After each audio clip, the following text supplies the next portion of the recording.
Ito ang Positibong Kwentuhan with John Paul Siniel.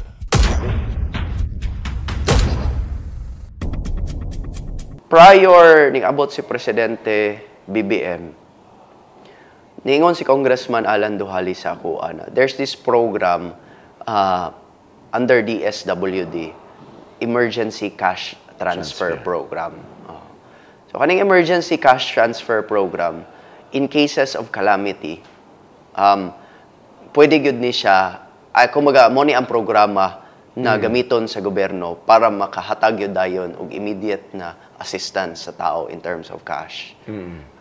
So, nakasungkit siya og initial good for 70,000 beneficiaries. That was coming from the Shareline data.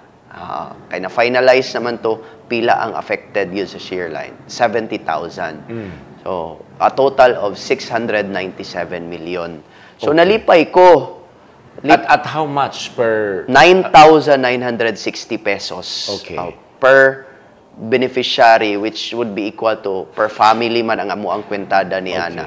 Kaya ang pag-report na mo is families affected man. Nalipay ko na ay salamat na natay matabang sa tuang mga tao. But at the same time, nag-uulpod ko kay pag abot sa LPA, mas daghan ba ya ang apektado?